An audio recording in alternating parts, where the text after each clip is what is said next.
tous, j'espère que vous allez bien. Aujourd'hui, je fais une petite vidéo. Bon, je sais qu'il y en a qui veulent pas, il y en a qui veulent, mais là, je suis obligé de le faire parce que j'ai voulu faire ça il y a longtemps. Pour ceux qui adorent Harry Potter, j'ai trouvé un espèce de faux raccord. Là-dessus, c'est des choses qu'on ne voit pas sur Harry Potter. Des fois que des gens ont vu, mais moi non. Là, je suis en train de voir un truc qui s'appelle faux raccord. C'est les gens qui s'appellent soi-disant Michel, les deux s'appellent Michel. Donc je vais vous montrer ça et vous verrez qu'il y a des trucs Harry Potter qu'on n'a pas forcément vu. C'est Harry Potter 1 et 2, on y va tout de suite, on va pas plus de temps. Excusez-moi. Hop. Et c'est parti. Et si j'étale le paquet, la seule carte retournée, tadam, c'est la vôtre. Il y en a 4 qui sont retournés, Michel. Ah ouais, merde, elle est dedans votre carte? Non. Bon, attendez, je vais recommencer le tour du début. Michel, vous ferez ça plus tard. En plus, vous êtes mauvais. Je suis quoi? Non, Michel, c'est bon. Bonjour et bienvenue dans Faux Raccord, votre analyse d'après-film en compagnie de Michel, le spécialiste technique de l'émission. Bonjour Michel. Bonjour Michel, une prothèse mal faite, un tour de magie raté, rien ne m'échappe. Vous en connaissez un rayon sur les tours de magie ratés. Enfin bref, aujourd'hui vous allez nous parler de Harry Potter à l'école des sorciers et Harry Potter et la chambre des secrets. Abracadabra! Oh, tu fais de la magie. Voyons ça. Ouais fillette, et en tant que magicien averti, je vais vous montrer que dans ce film, rien n'est magique, tout est en toc. Les spectateurs vont bientôt découvrir que les gamins de Poudlard sont tous des imposteurs. Jeunes gens, s'il vous plaît, pas d'affolement. Tais-toi, Dumbledore, tu ferais mieux de fuir avec eux. Dès le début du film, j'ai remarqué qu'il y avait des trucs bizarres. À commencer par ce gamin qui change de coiffure en 3 secondes. Encore plus étrange, retour arrière, sa maman est équipée d'un micro-cravate. Bien vu Michel, mais quel rapport avec la magie en fait? Bah, y en a aucun. C'est une entrée en matière. Un peu plus loin dans le film, je commence à voir la supercherie. Pause. Vous voyez cette branche? Non. Enfin oui, je veux dire, mais je dois voir quoi en fait? Qu'un serpent apparaît dessus, comme par magie sur le plan suivant. Ah oui, vous reconnaissez qu'il y a de la magie quand même. Non, c'est juste des faux raccords. Par contre, ça c'est autre chose, c'est un bâton qui sert à asticoter le serpent pour qu'il bouge. Quand on n'est pas foutu de dresser un animal, faut pas essayer de faire de la magie. Tenez, regardez cette chouette. Ils ont dû l'attacher à la manche de Harry pour pas qu'elle s'envole. Vous voyez le petit cordon sur sa patte? Désolé, mais elle s'envole là, Michel. Pause. Vous parlez de cette vulgaire chouette en image de synthèse? Vous vous faites avoir facilement, Michel. Ah oui, peut-être, oui. Mais alors, des charges d'un serpent et une chouette, c'est pas facile à gérer. Tout comme les figurants. Regardez cette scène, ralenti. Observez bien cette femme et ce monsieur avec des rouflaquettes. Plan suivant. Qui c'est qu'on retrouve à droite? Nos deux figurants en train de papoter. Mais enfin là, il y a que vous qui voyez ça, Michel. Une personne normale regarderait les chouettes. Quelle chouette? Bah quand même, Michel. Non mais essayez pas de m'embrouiller, Michel.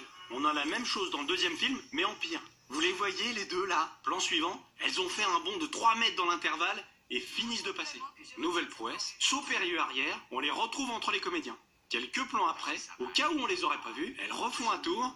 Celle en vert a vraiment envie qu'on la remarque. D'ailleurs, elle tente une dernière fois de se faire repérer ici. Sauf qu'elle est floue, mais ça, elle le sait pas, l'idiote. Bah, Michel, vous faites des idées. À cet âge-là, les enfants sont innocents. N'importe quoi. Même le naïf petit Harry est en fait un gros malin. Début du banquet, il s'installe en face d'Hermione. J'avance un peu. Tac. Tu sais qu'on retrouve à côté de sa copine? Harry. Harry. C'est un faux raccord. Non, une technique de drague. Je faisais pareil quand j'étais môme. Bon, ça marchait pas trop, hein, parce que ma mère m'habillait en fille. Tout le monde se moquait. Ouais, je suis désolé pour vous, Michel, mais vous étiez pas censé nous parler de magie. Ah oui, c'est vrai.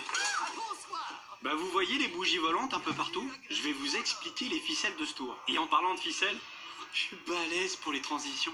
Regardez bien là. Les bougies sont en fait tenues par des fils de nylon. Un classique. Allez, je vous dévoile un autre tour. Je vous conseille vivement d'être prudent. T'inquiète, regardez ce tour, celui de la cape d'invisibilité. Pour faire ce tour, il faut juste une cape verte qui sert à cacher les enfants, dans laquelle on incruste le fond du décor. Au fur et à mesure que la cape s'ouvre, elle laisse apparaître les enfants. Sauf si eux aussi sont verts, évidemment. J'ai rien compris, Michel. La seule chose à comprendre, c'est qu'il faut pas laisser sa cape verte dans le champ une fois le tour fini. Comme là. C'est pas malin, ils auraient quand même pu l'enlever sur le plan large. C'est comme cette petite protubérance bleue qui aide Harry à viser la poche d'encre. Ils auraient pu la faire plus discrète. Ou comme ce marquage au gaffeur. Le gaffeur, c'est le scotch qu'ils utilisent dans le cinéma. Généralement, ils font des marques en forme de T pour que les comédiens sachent où se placer. Et généralement, on évite de montrer à l'image. Sauf dans Harry Potter. Vous voyez le gaffeur blanc? Il indique où le jeune dragon doit se mettre. Tout ça, c'est des détails, Michel. Ça enlève pas la magie de Poudlard et ses créatures fantastiques. C'est un si grand honneur. Et elles ont rien de fantastique, les créatures.